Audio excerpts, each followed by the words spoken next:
film Kerasakti sebenarnya adalah film bab jati diri. Makanya perjalanannya ke barat, karena barat itu arah matahari tenggelam. Nah sedangkan empat ini kalau nggak berkesadaran, empat ini merasa dirinya adalah matahari, merasa bahwa dirinya yang bisa, merasa dirinya yang berbuat kebaikan, merasa dirinya yang ada, merasa ini, merasa itu. Ini kan matahari, merasa menjadi matahari. Makanya jalan ke barat, leburkan empat matahari ini.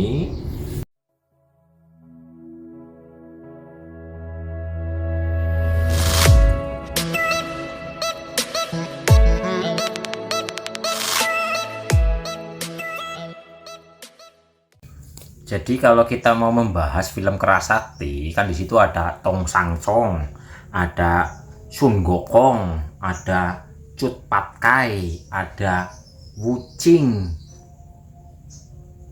Empat ya? Ya empat yang mencari kitab suci kan. Jadi yang kelimanya adalah kitab sucinya itu sendiri. Ini sebenarnya adalah empat sifat dalam diri kita.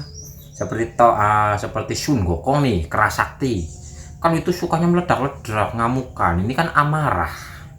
Terus Cut Patkai itu kan, wah kalau ngelihat cewek cakep nih sama ngelihat makanan dan sebagainya itu ngiler. Itu sifatnya Sufiah. Amarah tempatnya di sini nih. Amarah tempatnya di telinga. Ini Kerasakti, makanya apa senjatanya ditaruh di telinga itu. Apa itu ya? Tongkat ajaib lah itu. Ini taruh di sini. Terus Cut Patkai. Cut Patkai itu letaknya di mana? Letaknya di sini nih sifatnya. Melihat sesuatu langsung ngiler, keinginan muncul. Terus tinggal siapa lagi nih? Wuching. Wuching itu kan bingungan. Wuching itu gampang menyesal. Nih Wuching itu nafsu disebut dengan lawamah. Lawamah. Terus Tong Sangcong ini adalah sudah tenang. Ini mutmainah. Jadi empat nafsu ini sedang mengarah ke barat. Barat itu simbol matahari tenggelam. Sehingga ini yang tadinya seolah menjadi matahari, ini harus dileburkan. Harus dileburkan. Nih, harus dileburkan Bapak Ibu. Ini harus dileburkan, berjalan ke barat. Sampai semuanya sirna yang empat. Yang hadir adalah kitab suci, menjadi jati diri yang sejati, diri murni, diri sejati. Ini perjalanannya. Kerasakti, amarah letaknya di telinga. Sufiah, keinginan tentang dunia, tentang wanita letaknya di mata. Lawamah letaknya di mulut. Ini apa namanya ini? Hidung letaknya mutmainah. Ini sedangkan dalam wiridannya untuk pemurnian pembersihannya adalah subhanallah walhamdulillah wala ilaha illallah wallahu akbar. Sucikan amarah kita dengan subhanallah subhanallah subhanallah subhanallah, tapi ini diarahkan kepada nafsu amarah, sehingga amarah yang meledak-ledak ini tersucikan. Terus apa? Subhanallah walhamdulillah. Mata yang tadinya keingin ini ingin itu, ayo alhamdulillah, arahkan kepada Sufiah agar ini bersyukur, tidak gampang keinginan, arahkan ke mata kepada Sufiah agar yang tadinya ingin ini ingin itu, alhamdulillah penuh dengan penghayatan, sehingga nrimo ing pandum, bersyukur dan sebagainya. Lah, la ilaha illallah, Wuching yang kebingungan, yang menyesal, penyesalan dan sebagainya. Ayo la ilaha illallah.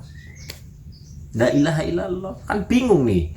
Waduh gimana ini, gimana? Sadari, tidak ada sesuatu pun apapun kecuali dia. Biar nggak bingung gitu loh. Terus Allahu Akbar, sadari maha besarnya. Nafas ini sedang menuju kepada sang maha besar yang ada di tengah-tengah dada. Bahkan alam ini pun adalah alam semesta.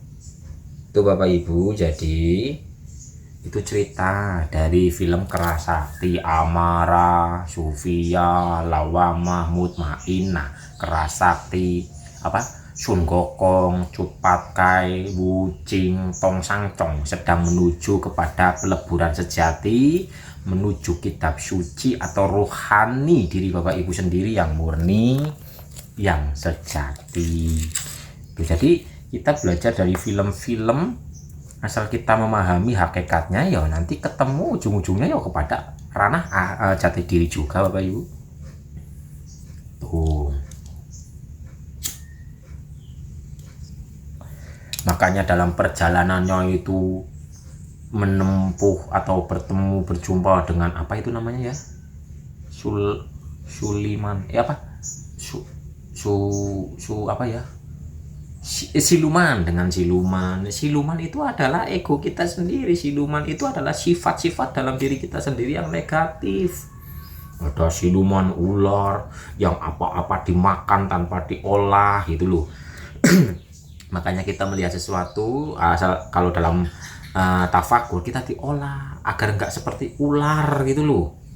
Ular kan makannya langsung dilek, gerak gitu. Ada sesuatu dilek langsung lega. Tuh itu diolah, mendapatkan sesuatu, kita renungkan dulu, kita pahami dulu ini apa ya, ini kan tafakur. Jadi film Kerasakti sebenarnya adalah film bab jati diri. Makanya perjalanannya ke barat, karena barat itu arah matahari tenggelam. Nah sedangkan 4 ini kalau nggak berkesadaran, 4 ini merasa dirinya adalah matahari, merasa bahwa dirinya yang bisa, merasa dirinya yang berbuat kebaikan, merasa dirinya yang ada, merasa ini, merasa itu. Ini kan matahari, merasa menjadi matahari. Makanya jalan ke barat, leburkan 4 matahari ini agar matahari sejatilah yang menyinari, padang, jembar, jelas. Itu perjalanan film Kerasakti. Jadi yang menceritakan ini, film ini, dulunya ini ya mungkin cerita dari orang-orang yang sudah berkesadaran sehingga difilmkan seperti itu. Dan ini akan kita pahami di saat kita mau benar-benar memperhatikannya. Tunggu Bapak Ibu. Harus melepaskan kemelekatan juga seperti Dewi Kuan Yin ketika mau menuju kepada kesempurnaan, ternyata melihat sesuatu di situ ada rasa kemelekatannya gitu kan, sehingga tidak sempurna, harus menjalani apalagi itu. Itu kita harus melepaskan semua kemelekatan, ikatan jiwa. Di ayatnya ada, jika engkau lebih mencintai harta, benda, anak, istri, dunia lebih dari cintamu kepada Tuhanmu, maka tunggulah. Kan gitu. Jadi proses pelepasan.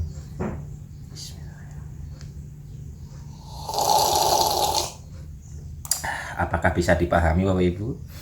Jadi di saat kita melihat sesuatu, kita pahami secara hakikatnya, di situ kita bisa ambil pembelajaran kesejatian. Nggak hanya melihat film kosong, maksudnya nggak ada hikmah di balik di balik film tersebut.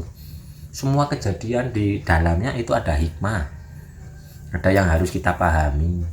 Dan di sini tahulah ya, film Kerasakti, Tong Sang Chong itu perjalanan jati diri. Biarpun dulu kita anggap hanya cerita belakang, tapi sekarang paling oh iya juga ya kan gitu.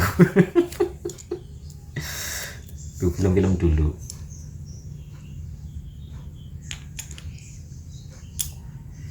Izin Mas Is jabarkan supaya dunia yang mengikuti kita Mas Is, itu pun bonusan Bapak Ibu. Tapi kalau kita belajar spiritual, sudah ada niat agar dunia mengikuti kita, dunia tunduk kepada kita, itu sudah ego. Karena itu adalah hadiah, itu adalah bonusan kita lillahi ta'ala. Otomatis dunia akan menghampiri kita. Di saat kita melihat cahaya, kita menghadap cahaya nih, tuh kita menghadap cahaya, maka bayangan itu yang akan mengikuti kita sampai kita berada benar-benar di bawah cahaya tersebut. Maka bayangan ini akan menyatu dengan diri kita. Tapi kalau kita mengejar cahaya, semakin kita mengejar cahaya, semakin jauh dari kebenaran sejati, dari lampu. Jadi lepaskan agar ini, agar itu, lepaskan dulu. Lillahi ta'ala mutlak, kita menghadap kepadanya karena dia, bukan karena agar ini, agar itu bonusan. Dan itu ya akan kita rasakan di saat kita benar-benar menghadapnya. Tapi di saat dari awal kita kembali kepadanya agar ini agar itu, ya itu sudah ego Bapak Ibu. Murnikan niat dan tujuan kita benar-benar lillahi ta'ala. Seperti Robinga Al-Adawiyah, aku ibadah kepadamu bukan karena takut neraka, bukan karena mendambakan surga. Aku ibadah kepadamu semata-mata hanya untukmu, lillahi ta'ala. Tuh. Jadi agar-agarnya dihilangkan. Tulus ikhlas pengabdian. Tapi ya tergantung kesadarannya juga sih. Tergantung kesadarannya juga.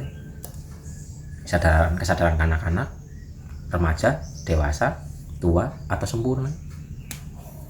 Tapi kesadaran yang sempurna ya lillahi ta'ala, tanpa embel-embel. Itu Bapak Ibu. Apakah bisa dipahami? Hadapi saja rintangannya. Di Ragu Kelas Saktinya ada seekor kera berjalan terkurung dalam gua. Alah, lupa liriknya.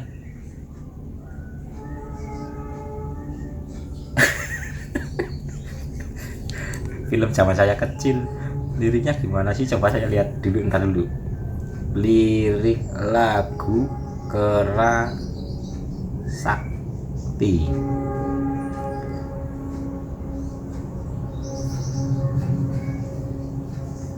Berkelana setiap hari demi mendapatkan kitab suci dengan dukungan dari gurunya. Temukan jati diri. Semua akan dihadapi dengan gagah berani walaupun halangan, rintangan setiap saat datang untuk menguji. Tak pernah berhenti, bertindak sesuka hati. Ini masih ego sih, liar, nakal itu. Walau halangan, rintangan membentang, tak jadi masalah dan tak jadi beban pikiran. Nah ini kan, halangan rintangan nggak jadi beban pikiran. Nah Bapak Ibu, kena apa dikit, nggak bisa tidur ini. Aduh ya Allah, gimana ini. Aduh ya Allah. Tuh, halangan rintangan akan tetap dihadapinya.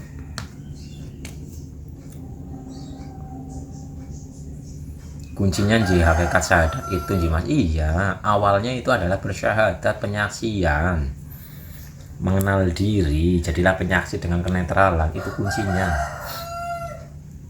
Nanti akan berjalan, ya nikmati saja perjalanannya, karena masih ada tahapan-tahapan berikutnya.